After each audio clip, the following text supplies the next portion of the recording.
और अब आपको सीधे लिए चलते हैं शाहजहांपुर, जहां पर सीएम योगी आदित्यनाथ जनसभा को संबोधित कर रहे हैं। बहनों और भाइयों, 2024 का लोकसभा चुनाव एक इतिहास के नए मोड़ पर नया इतिहास बनाने के लिए उतावला दिखाई दे रहा है। समाजवादी पार्टी और कांग्रेस के नेताओं के चेहरे से उड़ी हुई हवा इस बात को प्रदर्शित करता है कि चुनाव के आधे समर में ही उन्होंने हार स्वीकार कर ली है।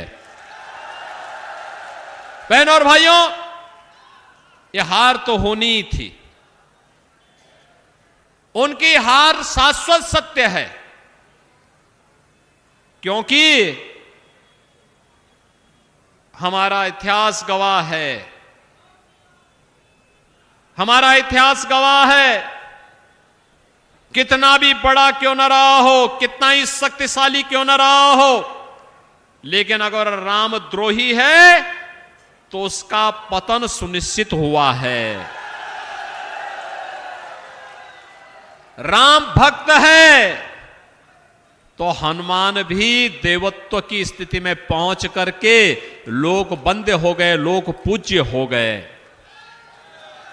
बहनों और भाइयों, ये चुनाव राम भक्तों और राम द्रोहियों के बीच में अब सीमित होकर के आ गया है। आपने देखा होगा, राम भक्तों पर गोली चलाने वाले आज कहते हैं कि अयोध्या में राम मंदिर बेकार बना है। आतंकवादियों को बिरयानी खिलाने वाले और आतंकवादियों की पैरवी करने वाले और माफिया और अपराधियों को अपना गले का खेवनहार बनाने वाले लोग, जिन्होंने बेटी और व्यापारी की सुरक्षा में सेंध लगाने का दुस्साहस किया था अपने शासनकाल में, आज वे माफिया के मरने पर फतिया पढ़ने के लिए जाते हैं। और इसीलिए मैं कह रहा हूं, इतिहास के नए मोड़ पर एक नया इतिहास बनाने के लिए मोदी जी के नेतृत्व में 2024 का ये चुनाव आज पहुंच चुका है।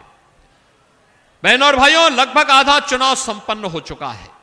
3 चरण पूरे हुए, 4 चरण बाकी हैं, लेकिन 285 सीटों पर अब तक चुनाव हो गए। 285 सीट पर चुनाव का मतलब अब की बार आधी मंजिल पूरी कर ली और फिर एक बार मोदी सरकार। तो मोदी सरकार के लिए ही आपसे अपील करने के लिए हम लोग आए हैं। और ददरौल में तो मेरा आना इसलिए भी हुआ है, एक और कारण से हुआ है। लेकिन बहनों और भाइयों, आपने बदलते हुए भारत को भी देखा है और बदलते हुए उत्तर प्रदेश को भी देखा है। दोनों आपके सामने है। 2014 के पहले का भारत,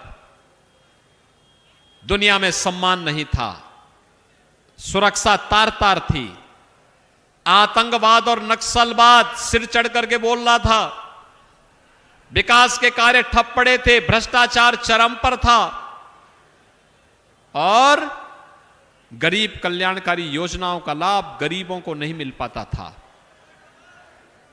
2014 के बाद का भारत, दुनिया के अंदर सम्मान बढ़ा है, देश की सीमाएं सुरक्षित हुई हैं, आतंकवाद और नक्सलवाद पूरी तरह नियंत्रित हुआ है, विकास के कार्य तेजी के साथ दौड़ रहे हैं, जिसमें आपके शाहजहांपुर में भी मेडिकल कॉलेज का निर्माण हुआ है। Highway, railway, expressway, IIT, IIM, AIIMS, triple IT, NIT, world class university, 1 district 1 medical college, हर घर नल की योजना और एक्सप्रेसवे कैसे होना चाहिए। अभी मैं फर्रुखाबाद से आ रहा हूं। फर्रुखाबाद 2 वर्ष पहले मैं गया था। फर्रुखाबाद में एक बैनर लगा था और बैनर था कि फर्रुखाबादी चूसे गन्ना, एक्सप्रेसवे ले गए खन्ना। अबे हमने पूछा ये सब क्यों लगाया है? कहा खन्ना जी हमारे प्रभारी मंत्री हैं और एक्सप्रेसवे शाहजहांपुर लेके चले गए हैं। मैंने कहा आप चिंता मत करो, शाहजहांपुर से ही मैं आपके लिए फिर से एक एक्सप्रेसवे का लिंक दूंगा जो फर्रुखाबाद होते हुए लखनऊ एक्सप्रेसवे को भी जोड़ देगा। तो आपको तो डबल लाभ हो गया, आपको डबल लाभ हो गया। दिल्ली जाने के लिए भी मेरठ प्रयागराज एक्सप्रेसवे, और अगर आपको यहां से सीधे आगरा की तरफ जाना हो तो यही एक्सप्रेसवे आपको एक नया वो दे देगा। बहनों और भाइयों, विकास कैसे होना चाहिए? आज सड़कों का जाल किस रूप में बिछाया गया है यह आपके सामने है। जितिन जी के नेतृत्व में पीडब्ल्यूडी ने एक एक सड़क को बनाने का काम, जहां पुल की आवश्यकता थी, मैं गया था ये प्रिंस के विधानसभा क्षेत्र में, और जब मैं उस क्षेत्र में गया था इन्होंने विधानसभा में एक प्रश्न लगाया था कि हमारे यहां गंगा नदी में एक पीपे का पुल बनाया जाए। मैंने खन्ना जी से बोला, मैंने कहा ये तो आप ही के शाहजहांपुर का विधायक है ना? इन्होंने कहा हाँ। और खन्ना जी ने बताया कि ठाकुर रोशन सिंह का गांव है ये। तो मैंने कहा इन विधायक जी को बुलाओ और इनको पक्का पुल दे दो एक वहां पे। बहनों और भाइयों, आज वहां पक्का पुल बन गया है। मुझे परसों में गया था, वहां उन्होंने मुझे बताया कि पक्का पुल वहां बन चुका है। बहनों और भाइयों, जहां पे सरकार आग्रह करके बुला करके विकास का कार्य दे रही हो, विकास के कार्यक्रमों को आगे बढ़ा रही हो, ये नया भारत है। और गरीब कल्याणकारी योजनाओं की तो बात ही क्या। पहले लोग भूख से मरते थे, आज 80 करोड़ लोग राशन की सुविधा का लाभ प्राप्त कर रहे हैं। पहले स्वास्थ्य सुविधा नहीं थी और अगर कोई बीमार होता था तो पैसा भी नहीं था।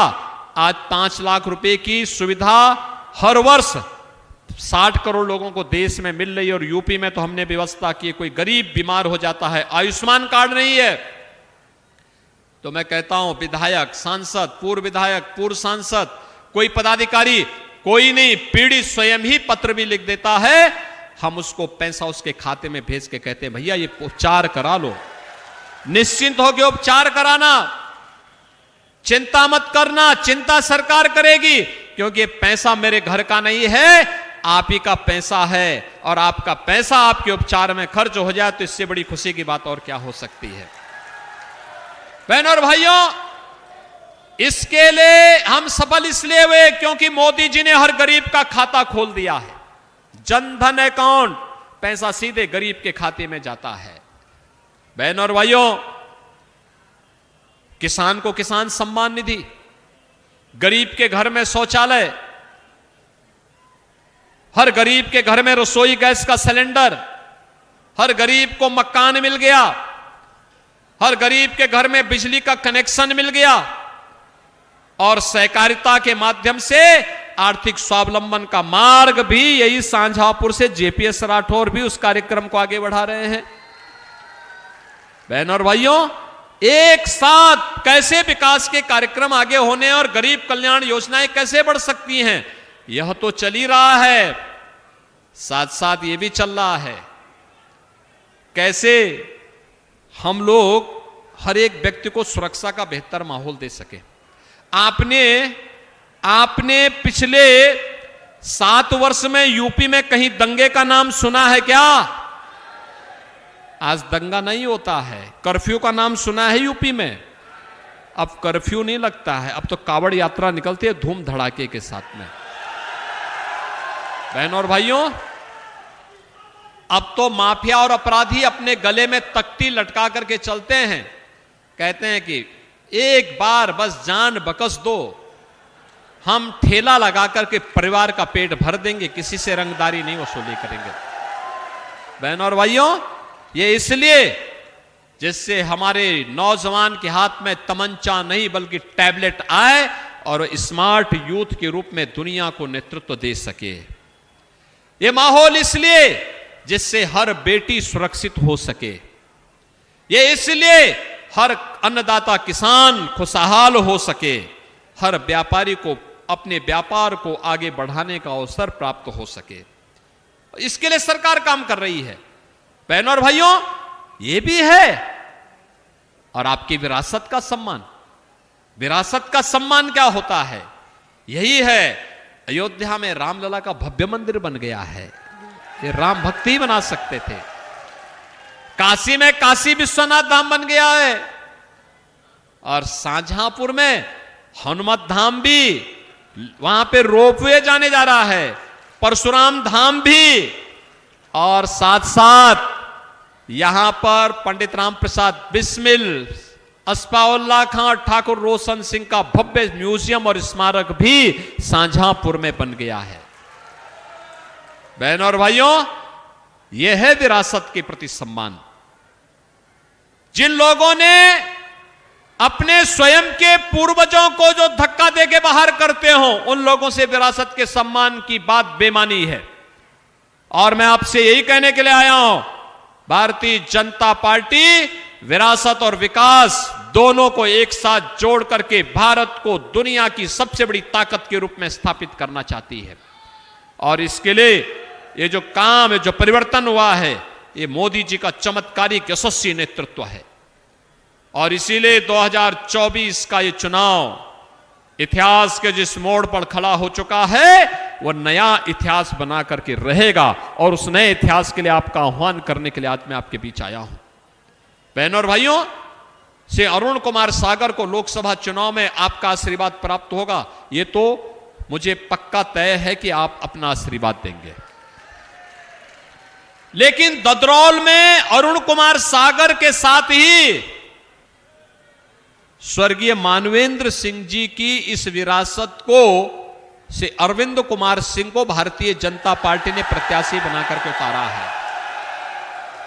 राजनीति का ऐसा शांत, ऐसा उदार, ऐसा सहृदय और ऐसा चेहरा जो सौम्य हो, हर एक व्यक्ति को जोड़ने की सामर्थ्य रखता हो, किसी के साथ कोई राग द्वेष नहीं, किसी के प्रति किसी प्रकार का कोई गलत व्यवहार नहीं।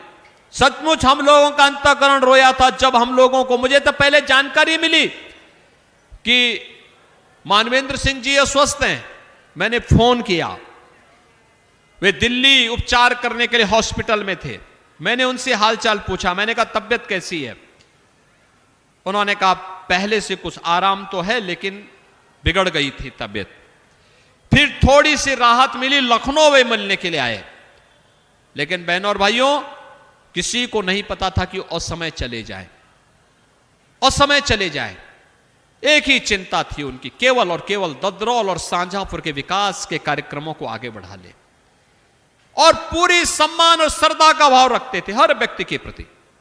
मैं जानता हूं हर व्यक्ति के प्रति उनके मन में श्रद्धा और सम्मान, किसी की कोई शिकायत नहीं, केवल विकास के प्रति रुचि लेना।